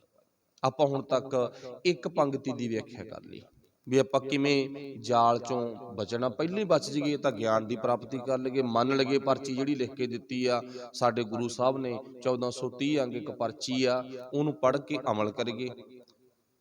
ਚਲੋ ਫੇਰ ਵੀ ਕਿਸੇ ਕਾਰਨ ਫਸ ਗਏ ਤਾਂ ਟੁੱਕਣਾ ਸਿੱਖ ਲਗੇ, ਫੇਰ ਵੀ ਕਿਸੇ ਕਾਰਨ ਨਹੀਂ ਬਚ ਸਕੇ ਤਾਂ ਰੌਲਾ ਪਾਲ ਗਏ, ਤਾਂ ਅਗਲਾ ਤਰਸ ਕਰ ਲੈਂਦਾ ਹੁੰਦਾ ਗਾ। ਤਿੰਨੇ ਕੰਮ ਗੁਰੂ ਸਾਹਿਬ ਕਹਿੰਦੇ ਤੂੰ ਕਰ ਸਕਦਾਗਾ ਜੇ ਤੇਰੇ ਕੋਲ ਹਿੰਮਤ ਹੈ। ਅਸੀਂ ਤਿੰਨਾਂ ਚੋਂ ਇੱਕ ਵੀ ਕੰਮ ਨਹੀਂ ਕੀਤਾ, ਉਲਟਾ ਤੋਤਿਆਂ ਵਾਂਗੂ ਤੋਤਾ ਰੱਟਾ ਲਾਉਂਦੇ ਰਹੇ ਤੇ ਜਾਲ 'ਚ ਫਸ ਗਏ। ਅੱਜ ਸੇਮ ਕਹਾਣੀ ਆ ਸਾਡੀ। ਇਹ ਕਿਸੇ ਸਾਡੇ ਗੁਆਂਢੀਆਂ ਦੀ ਕਹਾਣੀ ਨਹੀਂ, ਜਾਂ ਦੂਜੇ ਤੀਜੇ ਪਿੰਡ ਵਾਲਿਆਂ ਦੀ ਕਹਾਣੀ ਨਹੀਂ, ਸਾਡੀ ਖੁਦ ਦੀ ਕਹਾਣੀ ਹੈ। ਅਗਲਾ ਪਰਚੀ ਦਿਖਾ ਕੇ ਨਾ ਸਾਨੂੰ ਫਸਾ ਲੈਂਦਾ। ਕੋਈ ਨਾ ਤੁਹਾਡੇ ਕੋਲੇ ਪਰਚੀ ਹੈਗੀ, ਤੁਸੀਂ ਬੇਸਣ ਸੋਜੇ, ਤੁਹਾਡੀ ਤਾਂ ਨਾ ਅਗਲੀ ਮੱਸਿਆ ਤੇ ਸੁੱਖ ਪੂਰੀ ਆ ਬਸ ਭਾਈ। ਅਗਲੀ ਪੂਰਨਮਾਸੀ ਤੇ ਪੁੰਨਿਆ ਤੇ ਬਾਅਦ ਚੌਲਾਂ ਦਾ ਕੜਾਹ ਕੱਢਿਓ, ਸੁੱਖ ਪੂਰੀ ਆ ਤੁਹਾਡੀ ਤਾਂ। ਬਸ ਤੁਸੀਂ ਕੀ ਕਰਨਾਗਾ, ਕੀ ਚਾਹੀਦਾ ਤੁਹਾਨੂੰ ਉਹੀ ਮਿਲ ਜੂਗਾ। ਕਿੱਲਾ 2 ਕਿੱਲੇ ਬਾਬੇ ਦੇ ਨਾਲੋਂ ਜ਼ਮੀਨ ਲਵਾ ਦਿਓ, ਤੁਹਾਡੀ ਸੁੱਖ ਪੂਰੀ। ਆਪ ਭਾਵੇਂ ਭੁੱਖੇ ਮਰੀ ਜਾਓ।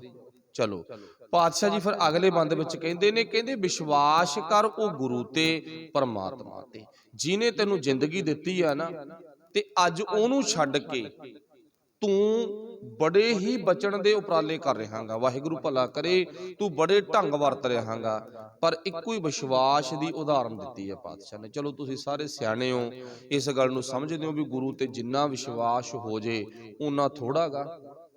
ਤੇ ਪਰ ਗੁਰੂ ਸਾਹਿਬ ਨੇ ਵਿਸ਼ਵਾਸ ਬਣਾਉਣ ਦੇ ਲਈ, ਵਿਸ਼ਵਾਸ ਬਣਾਉਣ ਦੇ ਲਈ ਸਾਨੂੰ ਇੱਕ ਉਦਾਹਰਨ ਦਿੱਤੀ ਆ। ਉਦਾਹਰਨ ਕੀ ਦਿੱਤੀ ਆ? ਮਾਤਾ ਦੇ ਗਰਭ ਦੀ। ਫਿਰ ਅਗਲੇ ਬੰਦ ਵਿੱਚ ਮਾਤਾ ਦੇ ਗਰਭ ਦੀ ਉਦਾਹਰਨ ਦੇ ਕੇ ਕੀ ਸਮਝਾਇਆਗਾ? ਮਾਤ ਗਰਭ ਮੈਂ ਹਾਥ ਦੇ ਰੱਖਿਆ। ਜਿਹੜਾ ਪਰਮਾਤਮਾ ਤੈਨੂੰ ਭਾਈ ਮਾਤਾ ਦੇ ਗਰਭ ਵਿੱਚ ਵੀ ਸੰਭਾਲ ਕੇ ਰੱਖ ਸਕਦਾ ਨਾ, ਉੱਥੇ ਰੋਟੀ ਵੀ ਦਿੰਦਾ, ਲੋੜ ਮੁਤਾਬਕ ਠੰਡ ਵੀ ਆ, ਲੋੜ ਮੁਤਾਬਕ ਹੀਟ ਵੀ ਆ, ਗਰਮੈਸ਼ ਵੀ ਆ, ਲੋੜ ਮੁਤਾਬਕ ਸਾਰੀ ਤੇਰੀ ਪੂਰਤੀ ਕੀਤੀ ਜਾਂਦੀ ਆ। ਗੌਰ ਕਰਕੇ ਦੇਖ। ਇੱਕ ਗੱਲ ਥੋੜੀ ਜਿਹੀ ਧਿਆਨ ਵਿੱਚ ਲਿਆਇਓ, ਜ਼ਿਆਦਾ ਠੰਡ ਹੋਵੇ, ਪ੍ਰਬੰਧ ਨਾ ਹੋਵੇ, ਅਸੀਂ ਕਿੰਨਾ ਕੁ ਟਾਈਮ ਰੁਕ ਸਕਦੇ ਹਾਂ? ਅਸੀਂ ਘੰਟਾ, 2 ਘੰਟੇ, 4 ਘੰਟੇ, ਵੱਧ ਤੋਂ ਵੱਧ 1 ਹਫ਼ਤਾ। ਪੂਰੀ ਜ਼ਿਆਦਾ ਠੰਡ ਦੇ ਵਿੱਚ ਹਫ਼ਤੇ ਤੋਂ ਪਹਿਲਾਂ ਪਹਿਲਾਂ ਸਾਡੇ ਸਰੀਰ ਦਾ ਭੋਗ ਪੈ ਜਾਊਗਾ, ਪੂਰੀ ਠੰਡ ਦੇ ਵਿੱਚ। ਅੱਛਾ, ਪੂਰੀ ਅੱਤ ਦੀ ਗਰਮੀ ਹੋਵੇ, ਅੱਤ ਦੀ ਗਰਮੀ ਹੋਵੇ, ਕਿੰਨੇ ਟਾਈਮ ਸਾਡੀ ਸਮਾਪਤੀ ਹੋ ਜੂਗੀ? ਘੰਟਾ, 2 ਘੰਟੇ, 4 ਘੰਟੇ, 2 ਦਿਨ ਜਾਂ 7 ਦਿਨ, ਹਫ਼ਤਾ। 2 ਆਪਸ਼ਨ ਆ। ਤੀਜੀ ਗੱਲ ਕੀ ਆ? ਮੰਨ ਲਓ ਵੀ ਤੁਹਾਨੂੰ ਸਾਰਿਆਂ ਨੂੰ ਪਤਾ, ਸਰੋਵਰ, ਕੋਈ ਛੱਪੜ, ਕੋਈ ਕਿਸੇ ਤਰ੍ਹਾਂ ਦਾ ਨਦੀ, ਨਾਲਾ, ਦਰਿਆ, ਉਹਦੇ ਵਿੱਚ ਅਸੀਂ ਡੁੱਬ ਗਏ, ਉਹਦੇ ਵਿੱਚ ਅਸੀਂ ਡੁੱਬ ਗਏ, ਸਾਡਾ ਸਿਰ, ਮੂੰਹ ਸਾਰਾ ਪਾਣੀ ਵਿੱਚ ਚਲਾ ਗਿਆ। ਕਿੰਨਾ ਟਾਈਮ ਬਚ ਸਕਦੇ ਆ? ਅੱਧਾ ਘੰਟਾ, 20 ਮਿੰਟ, ਵੱਧ ਤੋਂ ਵੱਧ। ਸਾਡੀ ਕੋਈ ਸਾਹਾਂ ਨੂੰ ਰੋਕਣ ਦੀ ਸਾਡੇ ਕੋਲ ਤਰੀਕਾ ਨਾ, ਵਿਧੀ ਆ। ਵੱਧ ਤੋਂ ਵੱਧ ਅਸੀਂ 1 ਘੰਟਾ ਬਚ ਸਕਦੇ ਆ। 1 ਘੰਟੇ ਤੋਂ ਪਹਿਲਾਂ ਪਹਿਲਾਂ ਪਾਣੀ ਵਿੱਚ ਡੁੱਬਣ ਕਰਕੇ, 1 ਘੰਟੇ ਤੋਂ ਪਹਿਲਾਂ ਪਹਿਲਾਂ ਪਾਣੀ ਵਿੱਚ ਡੁੱਬਣ ਕਰਕੇ ਅਸੀਂ ਮਰ ਜਾਾਂਗੇ। ਸਾਡੀ ਲੋਥ ਫੁੱਲ ਕੇ ਮਰੀ ਹੋਈ ਪਾਣੀ ਦੇ ਉੱਪਰ ਆ ਜਾਊ। ਹੁਣ ਆਪਾਂ 3 ਪੱਖ ਲੈ ਲਏ। ਜ਼ਿਆਦਾ ਗਰਮੀ, ਬਚ ਨਹੀਂ ਸਕਾਂਗੇ। ਜ਼ਿਆਦਾ ਠੰਡ, ਬਚ ਨਹੀਂ ਸਕਾਂਗੇ। ਪਾਣੀ ਵਿੱਚ ਡੁੱਬ ਗਏ, ਘੰਟੇ ਤੋਂ ਪਹਿਲਾਂ ਪਹਿਲਾਂ ਮਰ ਜਾਾਂਗੇ। ਹੁਣ ਗੁਰੂ ਨੇ ਉਦਾਹਰਣ ਦਿੱਤੀ ਆ ਮਾਤ ਗਰਭ। ਚਲੋ ਆਪਾਂ ਸਾਰੇ ਬੱਚੇ ਬੱਚੀਆਂ ਵਾਲੇ ਆ, ਧੀਆਂ ਪੁੱਤਰਾਂ ਵਾਲੇ ਆ, ਖੁਦ ਕਿਸੇ ਦੇ ਧੀ ਪੁੱਤਰ ਵੀ ਹਾਂ, ਖੁਦ ਕਿਸੇ ਦੇ ਬੱਚੇ ਵੀ ਆ ਤੇ ਸਾਡੇ ਬੱਚੇ ਵੀ ਨੇ। ਹੁਣ ਇੱਥੇ ਗੁਰੂ ਸਾਹਿਬ ਕਹਿੰਦੇ ਇਸ ਗੱਲ ਬਾਰੇ ਤੈਨੂੰ ਨੌਲੇਜ ਹੈਗੀ ਆ, ਪਤਾ, ਪਰ ਮੈਂ ਕਿਉਂ ਕੀਤੀ ਆ? ਕਿਉਂਕਿ ਤੈਨੂੰ ਥੋੜਾ ਬਹੁਤਾ ਯਕੀਨ ਬਣ ਜੇ, ਵਿਸ਼ਵਾਸ ਬਣ ਜੇ। ਜ਼ਿਆਦਾ ਗਰਮੀ 'ਚ ਮੈਂ ਕੁਝ ਟਾਈਮ ਤੋਂ ਬਾਅਦ ਮਰ ਜਾਵਾਂਗਾ, ਜ਼ਿਆਦਾ ਠੰਡ ਆ, ਆਕੜ ਜੂੰਗਾ। 2 ਗੱਲਾਂ। ਤੇ ਤੀਜੀ ਗੱਲ, ਉਹ ਆਪਾਂ ਨੂੰ ਪਤਾ, ਪਾਣੀ ਵਿੱਚ ਜ਼ਿਆਦਾ ਟਾਈਮ ਮੈਂ ਨਹੀਂ ਰਹਿ ਸਕਦਾ, ਡੁੱਬ ਜਾਵਾਂਗਾ, ਡੁੱਬ ਜਾਵਾਂਗਾ। ਥੋੜਾ ਜਿਹਾ ਹੁਣ ਇੱਕ ਨਕਸ਼ਾ, ਨਮੂਨਾ ਫੋਟੋ ਨਾ, ਇੱਕ ਹੋਰ ਫੋਟੋ ਦੇਖ ਲਓ। ਚਲੋ ਆਪਣੇ ਘਰ ਦੇ ਵਿੱਚ ਬੱਚਾ ਬੱਚੀ ਦਾ ਜਨਮ ਹੋਇਆ, ਉਹ ਬੱਚੇ ਬੱਚੀ ਨੂੰ ਨਾ ਜਦੋਂ ਕੋਈ ਦਾਦੀ, ਨਾਨੀ, ਮਾਂ, ਭੈਣ, ਕੋਈ ਵੀ ਬੱਚੇ ਦੀ ਕੇਅਰ ਕਰਦਾ, ਨਵਾਉਂਦੇ ਨੇ। ਬੱਚਾ ਛੋਟਾ ਜਿਹਾ, ਉਹ ਬੱਠਲ 'ਚ, ਟੱਬ 'ਚ, ਛੋਟੇ ਜਿਹੇ ਭਾਂਡੇ 'ਚ ਵੀ ਡੁੱਬਣ ਦੀ ਸਮਰੱਥਾ ਰੱਖਦਾ। ਉਦਾਂ ਆਪਾਂ ਨਦੀ ਨਾਲੇ ਦੀ ਗੱਲ ਕੀਤੀ, ਉਹ ਤਾਂ ਬੜਾ ਵੱਡਾ ਕੁਛ ਆ ਗਿਆ। ਇੱਥੇ ਛੋਟੇ ਜਿਹੇ ਬੱਠਲ ਬਾਲਟੀ ਦੀ ਗੱਲ ਕੀਤੀ ਆ। ਛੋਟੇ ਜਿਹੇ ਬੱਠਲ ਬਾਲਟੀ ਵਿੱਚ 5-7 ਕਿਲੋ ਪਾਣੀ ਦੇ ਵਿੱਚ ਬੱਚਾ ਡੁੱਬਣ ਦੀ, ਡੁੱਬ ਕੇ ਮਰਨ ਦੀ ਸਮਰੱਥਾ ਰੱਖਦਾ। ਬਹੁਤ ਮਰੇ ਨੇ। ਤੇ ਚੇਤਾ ਰੱਖੋ, ਜਿਹੜੀ ਗੱਲ ਆਪਾਂ ਕਹਿਣੀ ਹੈ ਨਾ, ਭਾਵ ਨਾਨੀ, ਦਾਦੀ ਜਾਂ ਕੋਈ ਹੋਰ ਭੈਣ ਇਸ ਅਵਸਥਾ ਦੇ ਵਿੱਚ ਬੱਚੇ ਨੂੰ ਸੰਭਾਲਦੀ ਹੋਈ, ਨਵਾਉਣ ਧਵਾਉਣ ਵੇਲੇ ਨਾ ਬੱਚੇ ਨੂੰ ਸੰਭਾਲਦੀ ਹੋਈ, 100% ਯਕੀਨ, ਵਾਹਿਗੁਰੂ ਆਪਣੇ ਬੱਚੇ ਦੇ ਵਿੱਚੋਂ ਨਿਗਾਹ ਰੱਖਦੀ ਆ ਵੀ ਕਿਤੇ ਮੇਰੇ ਹੱਥਾਂ ਚੋਂ ਨਿਕਲ ਕੇ ਨਾ ਇਹ ਬਾਲਟੀ ਵਿੱਚ ਡੁੱਬ ਨਾ ਜਾਵੇ। ਮੰਜੇ ਤੇ ਪਈ ਮਾਂ ਵੀ ਵਾਰ-ਵਾਰ ਕਹਿੰਦੀ ਹੈ, ਦੇਖੀ ਮਾਂ ਕਿਤੇ ਛੱਡ ਦੇ। ਆਪਦੀ ਨਾਨੀ ਨੂੰ, ਬੱਚੇ ਦੀ ਨਾਨੀ ਨੂੰ ਜਾਂ ਦਾਦੀ ਨੂੰ, ਬੱਚੇ ਦੀ ਮਾਂ ਖੁਦ ਵੀ ਬੋਲ ਰਹੀ ਆ, ਦੇਖਿਓ ਕਿਤੇ ਡੁਬੋ ਨਾ ਦਿਓ। ਭਾਵੇਂ ਉਹਦੇ ਹਾਲਾਤ ਨੇ ਬਿਮਾਰੀ ਵਾਲੇ ਆ, ਢਿੱਲਾ ਪਾਣਾਗਾ, ਪਰ ਫਿਰ ਵੀ ਉਹ ਬੋਲ ਰਹੀ ਆ, ਦੇਖਿਓ ਕਿਤੇ ਛੱਡ ਦਿਓ। ਤੇ ਹੁਣ ਯਕੀਨ ਕਿੱਥੇ ਕਰਨਾ ਆਪਾਂ?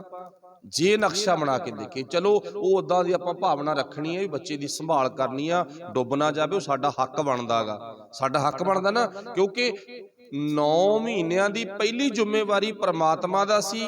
ਉਹਨੇ ਪਾਣੀ ਵਿੱਚ ਡੁੱਬਣ ਨਹੀਂ ਦਿੱਤਾ, ਬੱਚਾ ਡੁੱਬਿਆ ਹੋਇਆ ਸੀ, ਉਹਨੇ ਮਰਨ ਨਹੀਂ ਦਿੱਤਾ। ਉੱਥੇ 100% ਅੱਗ ਸੀ, ਉਹਨੇ ਅੱਗ ਵਿੱਚ ਮੱਚਣ ਨਹੀਂ ਦਿੱਤਾ। ਉੱਥੇ 100% ਠੰਡ ਸੀ, ਉਹਨੇ ਠੰਡ ਦੇ ਵਿੱਚ ਆਕੜ ਨਹੀਂ ਦਿੱਤਾ। ਉਹਨੇ ਸਾਰੇ ਹਾਲਾਤਾਂ ਵਿੱਚ 9 ਮਹੀਨੇ ਸਾਂਭ ਕੇ ਰੱਖਿਆ। ਇੱਥੇ ਜ਼ਿਕਰ ਕੀਤਾ ਮਾਤ ਗਰਭ। ਅੱਗੇ ਕੀ ਕਿਹਾਗਾ? ਮੈਂ ਹਾਥ ਦੇ ਰੱਖਿਆ। ਉਹ ਪਰਮਾਤਮਾ ਨੇ ਨਾ 9 ਮਹੀਨੇ ਪਾਣੀ 'ਚ ਵੀ ਰੱਖਿਆ, ਮਰ ਨਹੀਂ ਦਿੱਤਾ। 9 ਮਹੀਨੇ 100% ਅੱਗ 'ਚ ਰੱਖਿਆ, ਮੱਚਣ ਨਹੀਂ ਦਿੱਤਾ। 9 ਮਹੀਨੇ 100% ਠੰਡ 'ਚ ਰੱਖਿਆ, ਬਰਫ਼ 'ਚ ਰੱਖਿਆ, ਉਹਨੇ ਆਕੜ ਨਹੀਂ ਦਿੱਤਾ। ठीक है ना। जिद्दे तेरे हत्थां च आ गया ते हुण तू गौर करके देख, तू बचा कर दांगा, बचा करदा ना। चलो अपना हक बनदा, इसी गल नहीं भी हक नहीं बनदा, ये गल नूं उल्टन ले जाओ भी छड्ड दो बच्चे नूं ते मरदा मरन दो ना। बचाउणा अपनी कोशिश है, उहदी संभाल करनी आ।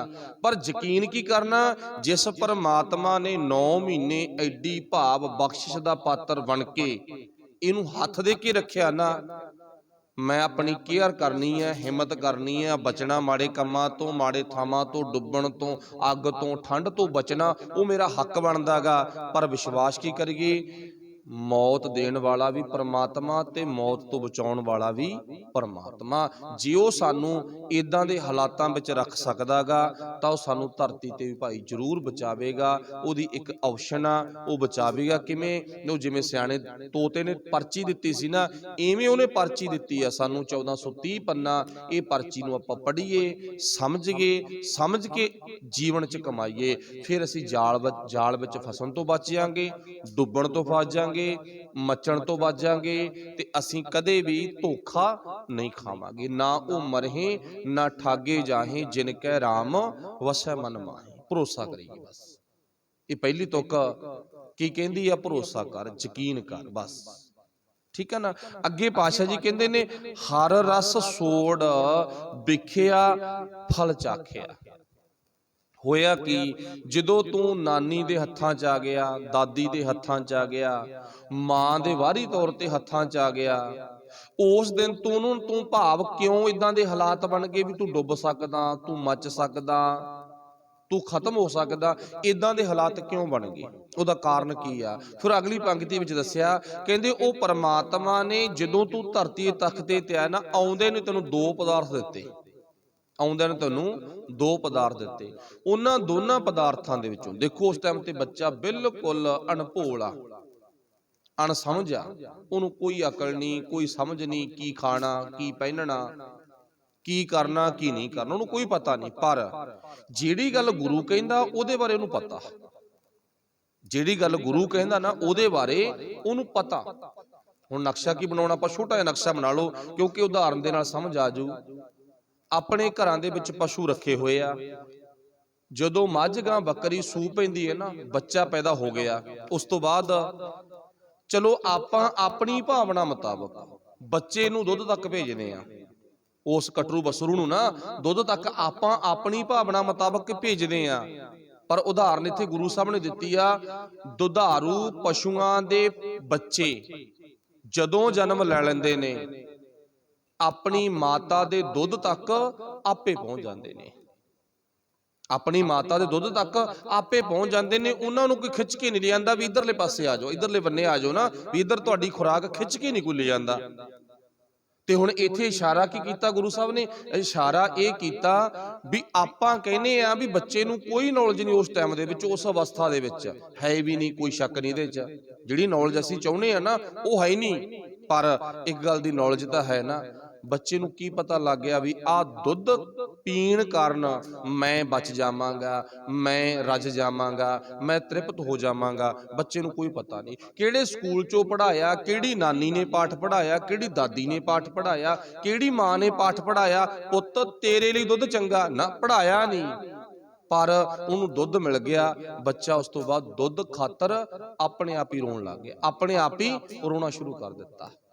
ਭਾਵ ਕੀ ਹੈ, ਪਸ਼ੂਆਂ ਤੋਂ ਆਪਾਂ ਉਦਾਹਰਨ ਲੈ ਲਈ ਤੇ ਗੱਲ ਕਿਹਦੀ ਕੀਤੀ ਆ, ਆਪਣੀ ਕੀਤੀ ਆ, ਬੱਚੇ ਦੀ ਕੀਤੀ ਆ। ਪਾਤਸ਼ਾਹ ਕਹਿੰਦੇ ਨੌਲੇਜ ਹੈ, ਐਸੀ ਗੱਲ ਨਹੀਂ ਵੀ ਨਹੀਂ ਹੈ। ਤੇ ਜਿਹੜੀ ਗੱਲ ਗੁਰੂ ਨੇ ਕਹੀ ਆ, ਮੈਂ 2 ਫਲ ਰੱਖੇ ਸੀ, ਉਹ 2 ਫਲਾਂ ਦਾ ਨਾ ਨਾਨੀ ਨੂੰ ਪਤਾ ਲੱਗਿਆ, ਨਾ ਦਾਦੀ ਨੂੰ ਪਤਾ ਲੱਗਿਆ, ਨਾ ਮਾਂ ਨੂੰ ਪਤਾ ਲੱਗਿਆ, ਬੱਚੇ ਨੂੰ ਪਤਾ ਲੱਗ ਗਿਆ। ਉਹ ਬੱਚੇ ਨੇ ਨਾ ਜ਼ਹਿਰ ਵਾਲੇ ਫਲ ਨੂੰ ਹੱਥ ਪਾ ਲਿਆ, ਉਹ ਬੱਚੇ ਨੇ ਕੀ ਕੀਤਾਗਾ, ਜ਼ਹਿਰ ਵਾਲੇ ਫਲ ਨੂੰ ਹੱਥ ਪਾ ਲਿਆ। ਫਿਰ ਪਾਤਸ਼ਾਹ ਨੇ ਲਿਖਿਆ ਇੱਥੇ, ਹਰ ਰਸ ਛੋੜ।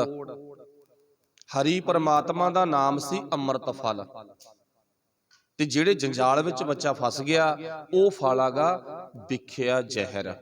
ਉਹਨੇ ਜ਼ਹਿਰ ਨੂੰ ਹੱਥ ਲਾ ਲਿਆ, ਕਹਿੰਦਾ ਮੈਂ ਤਾਂ ਆਹ ਪੀਣਾ, ਆ ਛਕੂ, ਮੈਂ ਤਾਂ ਇਹਦੇ ਨਾਲ ਆਪਣਾ ਮੇਲ ਮਿਲਾਪ ਬਣਾਉਂਗਾ। ਫਿਰ ਥੋੜਾ ਪਿੱਛੇ ਫੇਰ ਵਗ ਜਾਓ ਆਪਾਂ ਇਤਿਹਾਸ ਵਿੱਚ, ਜਦੋਂ 10ਵੇਂ ਪਾਤਸ਼ਾਹ ਦਾ ਜਨਮ ਹੋਇਆ ਸੀ ਨਾ, ਆਪਾਂ ਨੂੰ ਪਤਾ ਗੁਰੂ ਪਾਤਸ਼ਾਹ ਜੀ ਦੀ ਪਰਖ ਕਰਨ ਵਾਸਤੇ ਇੱਕ ਦਾਨਾ ਪੁਰਖ, ਸਿਆਣਾ ਪੁਰਖ, ਤੇ ਜਿਹਨੂੰ ਆਪਾਂ ਭੀਖਣ ਸ਼ਾਹ ਕਹਿੰਦੇ ਆ, ਉਹ 2 ਕੁੱਜੀਆਂ 'ਚ ਦੁੱਧ, ਇੱਕ 'ਚ ਪਾਣੀ, ਇੱਕ 'ਚ ਦੁੱਧ ਪਾ ਕੇ ਲਗਿਆ ਸੀ ਗੁਰੂ ਸਾਹਿਬ ਦੀ ਪਰਖ ਕਰਨ ਵਾਸਤੇ।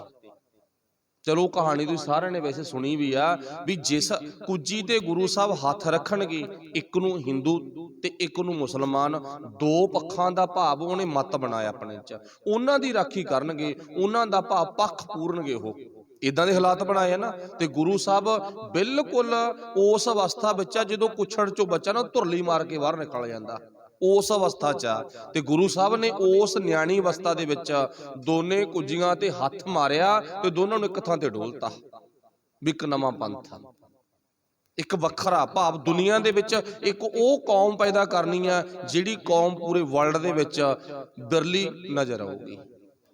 ਤੇ ਉਸ ਟਾਈਮ ਤੇ ਭੀਖਣ ਸ਼ਾਹ ਨੇ ਨਮਸਕਾਰ ਕੀਤੀ, ਇੱਕ ਵਾਰ ਨਹੀਂ, ਉਹਨਾਂ ਦੇ ਮਤ ਮੁਤਾਬਕ ਉਹਨੇ 7 ਵਾਰ ਨਮਸਕਾਰ ਕੀਤੀ। ਮੁਸਲਮਾਨਾਂ ਦਾ ਪੱਖਾ ਵੀ 7 ਵਾਰ ਭਾ ਮੱਥਾ ਟੇਕ, 7 ਵਾਰ ਸਜਦਾ ਕਰ ਨਮਾਜ਼ ਪੜ੍ਹਨ ਵੇਲੇ, ਉਹਨੇ 7 ਵਾਰ ਗੁਰੂ ਗੋਬਿੰਦ ਰਾਏ ਨੂੰ ਨਮਸਕਾਰ ਕੀਤੀ। ਕਦੋਂ? ਬਿਲਕੁਲ ਨਿਆਣੀ ਜੀ ਅਵਸਥਾ ਦੇ ਵਿੱਚ।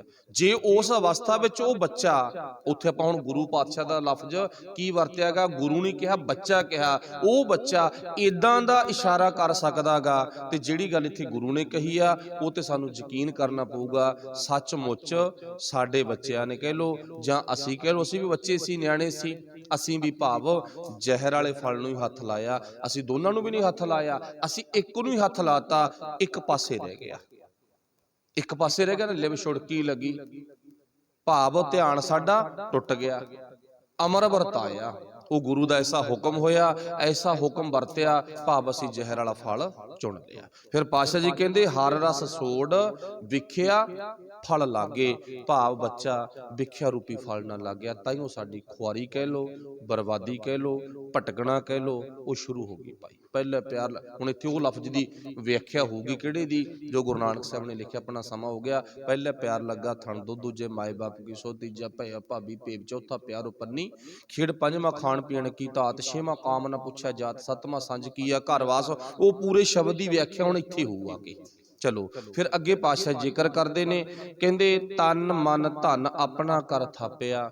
ਮਨੁੱਖ ਨੇ ਵਿਖਿਆ ਵਿੱਚ ਫਸ ਕੇ ਤਨ ਵੀ ਆਪਣਾ, ਮਨ ਵੀ ਆਪਣਾ, ਧਨ ਵੀ ਆਪਣਾ, ਆਪਣਾ ਕਰ ਥਾਪਿਆ। ਫਿਰ ਕੀ ਕਰਨ ਹਾਰ ਇੱਕ ਨਿਮਖ ਨਾ ਜਾਪਿਆ। ਪੰਜਵੇਂ ਪਾਤਸ਼ਾਹ ਕਹਿੰਦੇ, ਜਿਹਨੇ ਤੈਨੂੰ ਨਾ 9 ਮਹੀਨੇ ਗਰਭ ਚ ਪਾਲਿਆ, ਫਿਰ ਤੈਨੂੰ ਕਿੰਨੀ ਸੋਹਣੀ ਤਰਤੀਬ ਮੁਤਾਬਕ ਜ਼ਿੰਦਗੀ ਦਿੱਤੀ, ਸਰੀਰ ਦਿੱਤਾ, ਉਹਨੂੰ ਇੱਕ ਨਿਮਖ, ਨਿਮਖ ਕੀ ਹੁੰਦਾ? ਅੱਖ ਦਾ ਫੋਰ। ਅੱਖ ਭਟਕਣ ਤੇ ਕਿੰਨਾ ਕੁ ਟਾਈਮ ਲੱਗਦਾ, ਅੱਖ ਫਰਕਣ ਤੇ ਕਿੰਨਾ ਕੁ ਟਾਈਮ ਲੱਗਦਾ ਹੈਗਾ, ਆਪਾਂ ਨੂੰ ਪਤਾ ਨਹੀਂ ਲੱਗਦਾ। ਕੋਈ ਵੀ ਆਪਣੇ ਜਿੰਨੇ ਕੁ ਆਪਾਂ ਬੈਠੇ ਆ ਨਾ, ਕੋਈ ਵੀ ਵੈਸੇ ਤਾਂ ਕਿਤੇ ਵੀ ਨੀਏ ਕੁਛ ਹੋ ਸਕਦਾ, ਪਰ ਆਪਾਂ ਜਿੰਨੇ ਕੁ ਬੈਠੇ ਆ, ਜਿੰਨੇ ਕੁ ਗੁਰੂ ਨਾਲ ਜੁੜੇ ਹੋਏ ਆ, ਆਪਾਂ ਗਿਣਤੀ ਕਰਕੇ ਦੇਖੀਏ। ਅੱਜ ਨਾ ਮੈਂ ਕਿੰਨੇ ਵਾਰੀ ਆਪਣੀ ਅੱਖ ਦੀ ਪਲਕ ਹਿਲਾਉਣਾ ਮੈਂ ਗਿਣਤੀ ਕਰਨੀ ਆ, ਦਿਨ ਤੇ ਰਾਤ 24 ਘੰਟਿਆਂ 'ਚ ਨਹੀਂ ਗਿਣ ਸਕਾਂਗੇ। ਨਹੀਂ, ਜੋ ਸੁਭਾਵਿਕ ਤੌਰ ਤੇ ਰੋਜ਼ਾਨਾ ਅੱਖ ਫਰਕਦੀ ਹੈ ਨਾ, ਇਦਾਂ ਅਸੀਂ ਗਿਣਤੀ ਨਹੀਂ ਕਰ ਸਕਾਂਗੇ। ਹਾਂ, ਉਦਾਂ ਵੱਧ ਘੱਟ ਗਿਣਤੀ ਕਿਉਂ ਕਰ ਸਕਾਂਗੇ? ਇਸ ਕਰਕੇ ਕਰਾਂਗੇ, ਜਾਂ ਤਾਂ ਅੱਖਾਂ ਖੋਲ ਕੇ ਬੈਠੇ ਰਹਾਂਗੇ ਤੇ ਜਾਂ ਫਿਰ ਸੌਂ ਜਾਵਾਂਗੇ।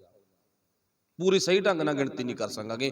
ਅੱਖ ਦੇ ਫੋਰ ਜਿੰਨੇ ਸਮੇਂ ਤੱਕ ਵੀ ਤੂੰ ਪਰਮਾਤਮਾ ਨੂੰ ਯਾਦ ਨਹੀਂ ਕੀਤਾ, ਕਹਿਣ ਤੋਂ ਭਾਵ ਉਹਦਾ ਸ਼ੁਕਰ ਨਹੀਂ ਕੀਤਾ, ਉਹਦਾ ਧੰਨਵਾਦ ਨਹੀਂ ਕੀਤਾ, ਇਹ ਸਾਡੀ ਅਵਸਥਾ ਗੀ।